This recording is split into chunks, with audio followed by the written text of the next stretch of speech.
Welcome to Dark Hour Tales. Tonight's tale is The Last Train. Catherine Hughes nearly missed the last train home because a client decided at 11:17 on a Wednesday night that the color of a title sequence suddenly mattered more than it had during the previous 3 weeks. By the time she left the post-production office near Soho, the streets had thinned considerably from their daytime rush, and the city had taken on that late-night character Catherine had always found strangely peaceful. Delivery bikes still moved through junctions, taxis drifted past with illuminated signs, and pubs emptied groups of people onto pavements. But the constant pressure of the day had gone. Catherine was 32 and had worked as a production coordinator long enough to know that phrases such as "one tiny change" and "should only take 5 minutes" rarely meant either of those things. She had spent most of the evening relaying messages between an editor who wanted to go home, a producer who had stopped answering calls, and a client reviewing exports from somewhere considerably more comfortable than the office. When the final version was approved, Catherine shut down her computer, collected her coat, and hurried towards Charing Cross with the exhausted satisfaction of somebody who had spent 12 hours solving problems nobody would remember by breakfast. The station was quiet without being deserted. A cleaner pushed a wide mop across the concourse while 2 men in office clothes stood beneath the departure board, debating whether they had time to buy food. Somewhere beyond the barriers, an automated announcement reminded passengers not to leave luggage unattended. Catherine bought a bottle of water from a vending machine, checked that the final train towards Orpington was still running, and boarded with less than 3 minutes to spare. There were 7 other passengers in the carriage, enough to make it feel occupied, but not busy. A man in a dark suit slept against the window with his tie loosened, while a woman roughly Catherine's age sat several rows ahead, reading a paperback beside a canvas shopping bag. Across the aisle, a university-age student wearing large headphones scrolled through his phone. Farther down, a young couple sat close together, sharing something on one screen and trying not to laugh too loudly. Near the doors, an exhausted woman in Navy hospital scrubs beneath a winter coat stared straight ahead, and behind Catherine, beside the connecting door, an elderly man in a brown overcoat rested both hands on an old leather satchel. Catherine chose a window seat and plugged her phone into a portable charger. She lived alone in Orpington, having moved there 18 months earlier because she wanted somewhere quieter without abandoning London completely, and she knew the journey well enough that she rarely paid much attention to it. Her mother had sent 2 messages asking whether she was still working, followed by a third reminding Catherine that she had promised to come for lunch on Sunday. Catherine replied that she was finally on the train and added that if anyone mentioned title fonts to her before morning, she intended to become violent. Her mother responded with a laughing face and told her to get home safely. The train pulled away from Charing Cross and settled into the familiar rhythm of a late-night suburban service. For the first several minutes, nothing happened. Stations passed. The man in the suit remained asleep. The young couple continued whispering and laughing over their phone. Catherine watched buildings slide by outside, then lowered her eyes to her own screen and began clearing messages she had ignored during the evening. When the train entered its first tunnel, the window became a black mirror, and Catherine saw her own tired reflection beneath the fluorescent carriage lights. The darkness lasted only a short while, and when the train emerged, she went back to her phone without thinking about it. Several minutes passed before Catherine noticed that the woman with the paperback was gone. The seat ahead was empty, although the book remained behind, closed now with its cover facing upward. The canvas shopping bag had disappeared. Catherine glanced towards the toilet indicator, farther along the carriage, and then towards the connecting doors. She assumed the woman had moved. Perhaps she had gone to another carriage to make a call, or perhaps Catherine had missed a stop while looking at her phone, and the woman had left in a hurry, forgetting the book. People left things on trains constantly, and there was nothing particularly strange about an empty seat. The second tunnel arrived 10 minutes later. Catherine barely noticed it until darkness filled the windows again, and the reflections of the carriage lights stretched across the glass. The young couple were still visible farther down, the man holding the phone while the woman leaned against his shoulder. When the train emerged, only the young woman remained. The seat beside her was empty. Catherine looked toward the connecting door, expecting to see the boyfriend standing somewhere nearby, but he was nowhere in sight. The young woman continued scrolling through her phone as though nothing had happened, and after nearly a minute, Catherine became curious enough to stand and walk down the aisle. She stopped beside the seats and asked, "Sorry, did your boyfriend go to another carriage?" The woman looked up with a puzzled expression and replied, "My what?" Catherine smiled automatically, expecting the misunderstanding to correct itself, and explained that she meant the guy in the gray hoodie who had been sitting beside her. The woman glanced at the empty seat, then back at Catherine, and said she had boarded alone. Catherine returned to her seat feeling mildly embarrassed, but the explanation bothered her. She remembered the couple laughing together. She remembered the man showing the woman something on his phone, and the woman covering her mouth to stop herself laughing too loudly. More strangely, the young woman's handbag now rested on the seat where Catherine remembered the boyfriend sitting. It was not merely that he had gone. The space he had occupied seemed to have been quietly reclaimed, as though nobody had ever been there. Catherine looked towards the paperback abandoned several rows ahead. The student with headphones sat closest to it. She caught his attention, and when he removed one earphone, she asked whether he had noticed where the woman who had been reading went. The student looked toward the empty seat and said he had not seen anyone there. Catherine pointed at the book, but he only shrugged and suggested that somebody had probably left it on an earlier service. That was the first moment Catherine genuinely questioned her own memory. She had been exhausted when she boarded. Perhaps she had mentally combined passengers from the platform with people in the carriage. Perhaps the young man had not been part of the couple at all. Perhaps the reader had left before the tunnel and Catherine simply had not noticed. There were explanations for everything if she was willing to admit that she might have been mistaken. She checked the time and frowned.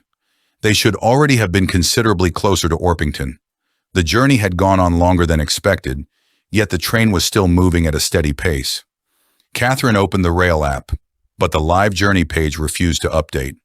Her phone had lost signal, which was not unusual in tunnels, although they were no longer inside one. Then the electronic display above the doors changed. Next station, Belweir. Catherine stared at the name. She knew the route, and there was no Belweir station on it. The student noticed the display too and looked briefly confused before returning to his phone. A moment later, the automated announcement played through the speakers in the same calm voice Catherine had heard hundreds of times on trains. The next station is Belweir. Passengers for onward services should remain on this train. The sentence sounded almost normal, which made it worse. Catherine could not think of any reason passengers changing services would be told to remain aboard. She checked the route map above the doors, but Belweir did not appear there. The train did not slow when the platform finally arrived. Catherine saw bright lights, tiled walls, benches, and a station sign bearing the same unfamiliar name, but there were no people anywhere. The platform disappeared behind them within seconds. When Catherine looked across the carriage, the elderly man in the brown overcoat was watching her. As soon as their eyes met, he looked away. The display changed again several minutes later. Marden Vale. Catherine had never heard of that either. She stood and walked towards the connecting door, deciding that finding a member of staff made more sense than continuing to stare at signs. The next carriage was completely empty. Every seat was vacant, and there was no luggage or rubbish to suggest anyone had been there recently. Catherine stepped inside, only far enough to look down its length, saw another connecting door at the far end, and returned immediately. The elderly man was watching her again, so Catherine approached and asked whether he knew what was happening with the train. He looked up and asked what she meant. Catherine gestured towards the electronic display and told him they were nowhere near the normal route. The man glanced at the words Marden Vale and said he did not know the station. Catherine told him she had noticed him looking at her. He replied that he had been looking out the window, and when Catherine pointed out that there was almost nothing to see, he gave a faint, humorless smile and said, "That is generally when people look hardest." Catherine did not have time to decide whether that was profound or simply annoying because the train entered another tunnel. The carriage windows turned black, and Catherine automatically looked towards the remaining passengers, almost expecting another empty seat when the train emerged. Instead, movement appeared outside. A human figure stood beside the tracks. They passed it so quickly that Catherine saw only a dark outline. Another figure appeared beneath a maintenance light farther ahead, then another. The train was traveling at speed, yet the shapes remained beside it. Catherine leaned slightly closer to the window and saw one figure level with the rear of the carriage. The next burst of tunnel light showed another beside her own window. A few seconds later, one appeared farther ahead. At first, Catherine assumed they were running. Then she realized she could not see any movement in their legs. Their position simply changed between the patches of light. One moment, a figure stood 50 yards behind. The next, it was beside her, and then another seemed to be ahead of the train without Catherine ever seeing it move between those places. She pulled away from the glass. The elderly man said quietly, "Don't look at them." Catherine turned towards him and asked what they were. He replied, "I don't know." That answer frightened her more than any elaborate explanation would have. The train emerged from the tunnel. Catherine counted the passengers immediately. The sleeping man remained by the window. The student still had his headphones. The young woman sat alone, and the hospital worker remained near the doors. The elderly man was still beside Catherine, 5 passengers besides herself. She looked towards the reader's empty seat and then towards the place where the boyfriend had been sitting. The elderly man followed her gaze and asked, "You remember them?" Catherine stared at him. "The woman with the book?" He nodded. Catherine asked about the young man in the gray hoodie, and he nodded again. She sat opposite him. The old man introduced himself as John Neal. Catherine gave him her name, and when John said he already knew it, she immediately became suspicious until he reminded her that she had spoken to her mother earlier. Catherine could not remember using her surname, but there were more pressing questions. John told her that the first time something like this happened to him, he had spent too long trying to understand it. He had asked other passengers what they remembered, argued with staff, and moved between carriages looking for an explanation. None of it had helped. Catherine asked what he meant by the first time, and John hesitated before asking her what year it was. When Catherine told him it was 2026, he nodded slowly and said that sounded about right.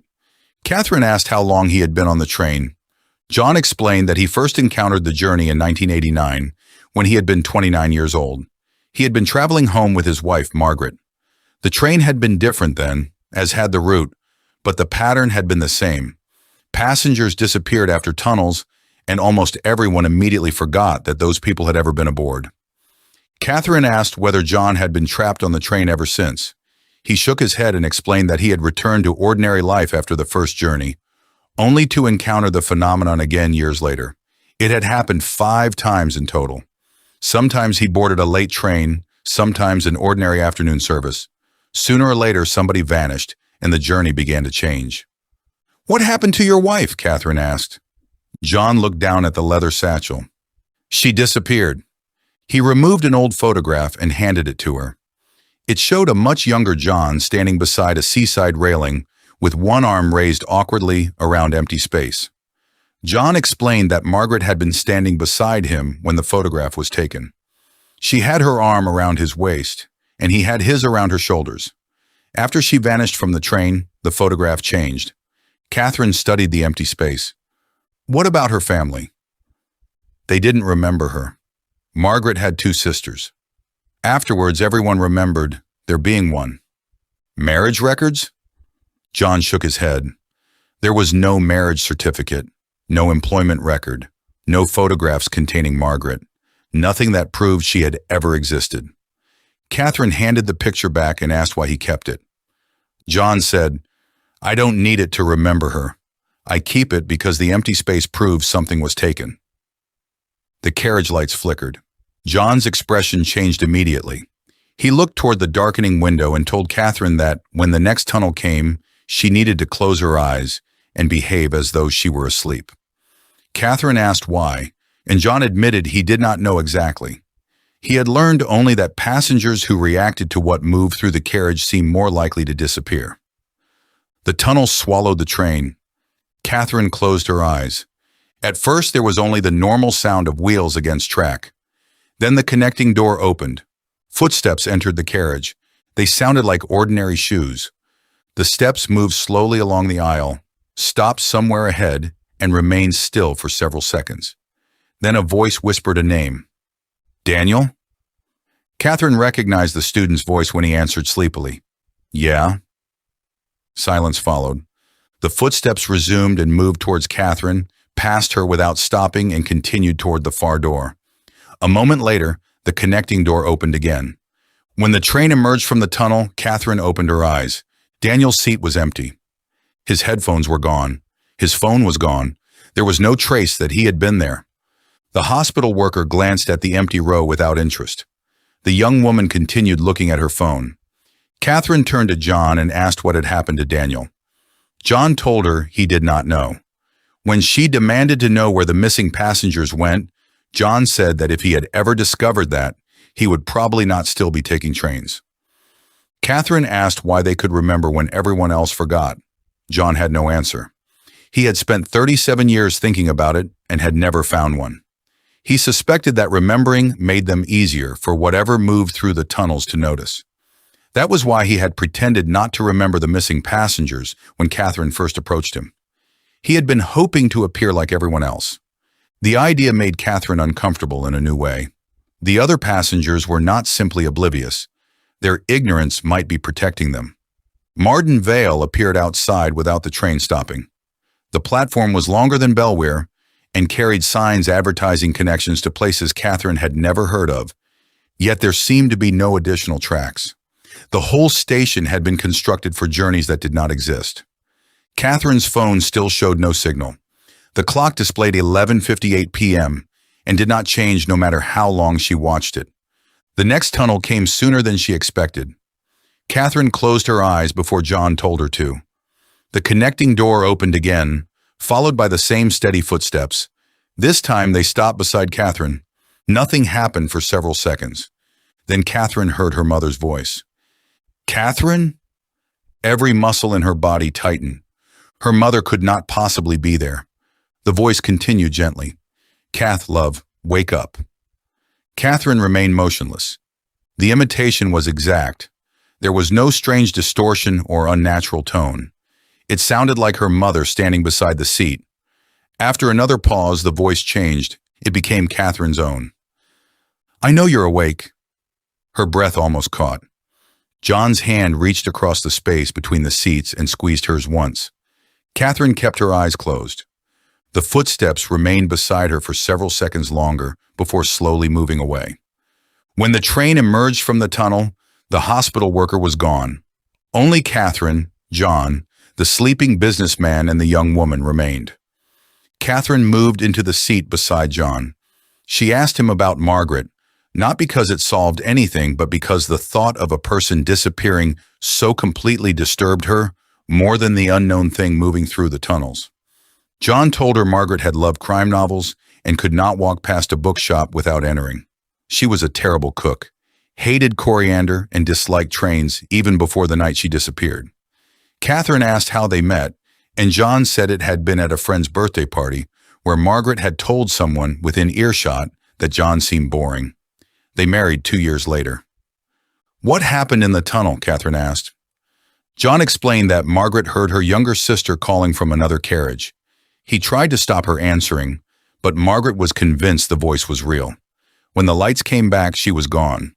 Another tunnel took the sleeping businessman. The young woman disappeared in the one after that. Eventually, Catherine and John were the only passengers left. The carriage looked enormous now. Rows of empty seats stretched ahead beneath fluorescent lights, and Catherine could remember exactly where each person had been sitting. John encouraged her to keep remembering them. He had no evidence that memory helped the missing, but forgetting felt too much like cooperating with whatever had removed them. The display above the doors changed. Ashcombe End. John went pale. Catherine asked whether he knew the name. John said he knew the place, although it had been called something else in 1989. The train began to slow. For the first time in what felt like hours, Catherine's phone vibrated. Signal returned with full bars. She opened maps and stared at the location indicator. Her flat was less than half a mile away. This is home, she told John. He shook his head and told her it was not. Catherine showed him the map, but John barely looked at it. He explained that Ashcombe End was the station where Margaret had appeared after disappearing from the train. Catherine reminded him that he had said Margaret vanished in a tunnel. "She did," John replied. "Then the train stopped. I saw her on the platform." The station appeared outside. It looked completely ordinary. Modern signs, benches, ticket machines, and an illuminated exit stood beneath bright white lighting. Catherine recognized buildings beyond the platform. She could see a road she knew. The train stopped. The doors opened. A calm announcement played through the carriage. "This service terminates here. All remaining passengers must leave the train." Catherine looked at her phone again. According to the map, she could walk home in 11 minutes. She told John this might genuinely be the way out. John said, "That is exactly what I thought the first time." The announcement repeated. This time it said, "Catherine Hughes, please leave the train." Catherine froze. John took her arm. A third announcement followed. "Catherine Hughes, this is your stop." Then Catherine saw her mother on the platform. She stood near the exit wearing the same coat Catherine had seen her in the previous weekend.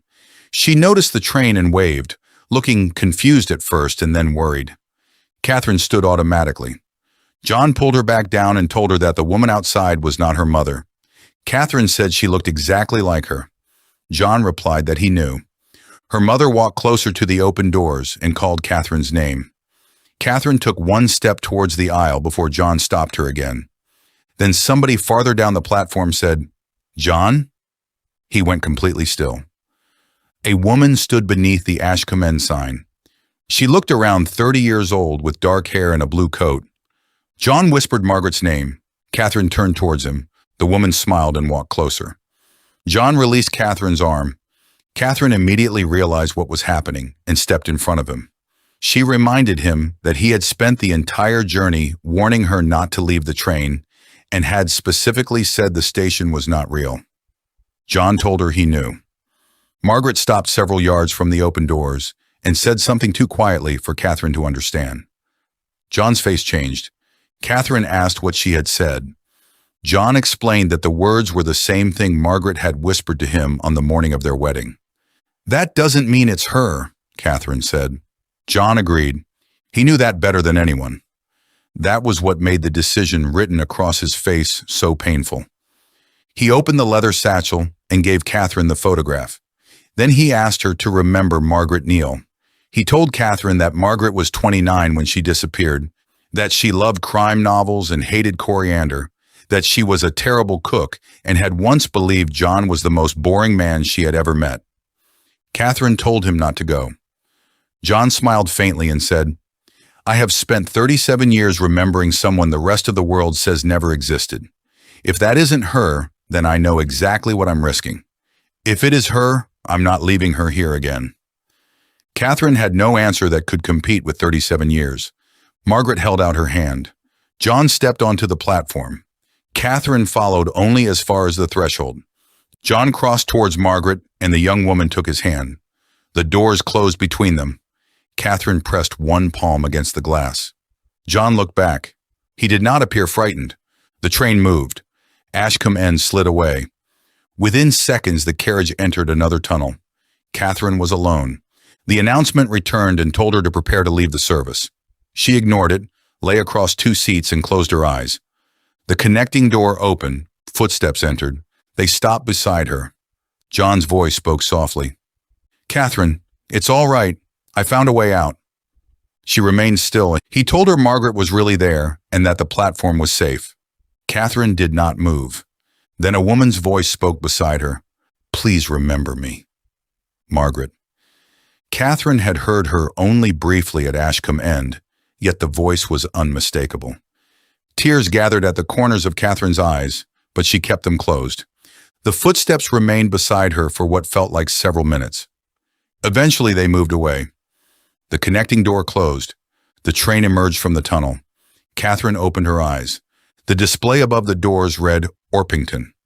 She sat up slowly. The platform outside was busy enough to look almost ridiculous after everything she had experienced. A railway employee carried a rubbish bag past the windows. Two teenagers stood near a vending machine. A woman argued into her phone. Catherine remained seated even after the doors opened because she no longer trusted anything that looked ordinary. Then new passengers began boarding. A man complained to his partner that the service was late. Someone asked Catherine whether the seat opposite was free. That question finally convinced her. Catherine stepped onto the platform, passed through the barriers, and walked outside. Her phone showed 12:14 a.m. According to the clock, the impossible journey had lasted only 16 minutes longer than it should have. Catherine did not sleep that night. The following morning, she searched for John Neal. At first, she found nothing, but after several hours and different combinations of his name, age, and location, she found a missing person appeal. John Neal, age 76, had been reported missing after failing to return home from a late train journey. The photograph was unmistakable. The date of his disappearance was the previous night. There was no mention of Margaret. Further searching suggested John had never married. Catherine opened the photograph he had given her. Young John still stood beside the seaside railing with one arm around empty space. She took out a notebook and wrote Margaret Neal at the top of a page. Beneath the name, Catherine recorded everything John had told her. Margaret loved crime novels, hated coriander, was a terrible cook, disliked trains, and had once told a friend that John seemed boring. Then Catherine wrote descriptions of the other passengers: the woman with the paperback, the young man in the gray hoodie, Daniel, the student with headphones, the hospital worker, the sleeping businessman. She did not know most of their names. For several weeks, Catherine avoided trains whenever possible. Then curiosity became stronger than fear. She began searching missing person archives. What she found made no sense. A newspaper report from 1997 contained a photograph of the woman with the paperback. She had disappeared after boarding an evening commuter service and had never arrived home. A missing person page from 2004 showed the young man in the gray hoodie. The hospital worker had disappeared in 2018.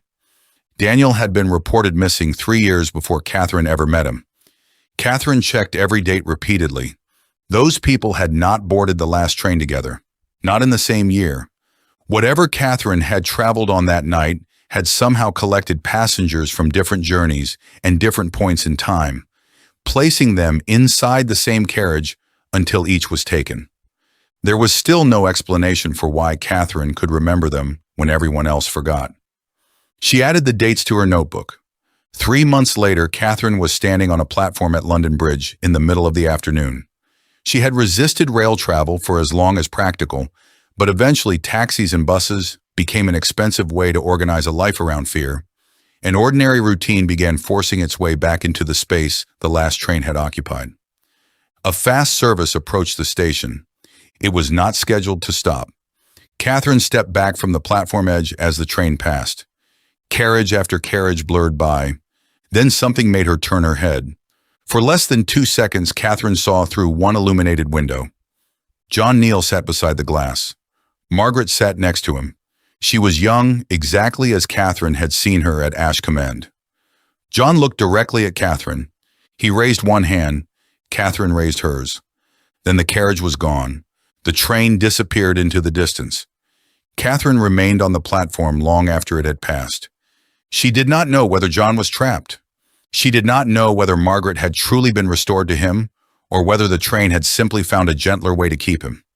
She did not know whether the passengers in her notebook were dead, lost, erased, or still traveling somewhere beyond the routes marked on any railway map. She knew only that she remembered them. Inside her bag was a notebook filled with names, dates, and descriptions of people the rest of the world had already begun to forget. And on the first page, written in Catherine's own handwriting, were 2 words she refused to let disappear: Margaret Neal.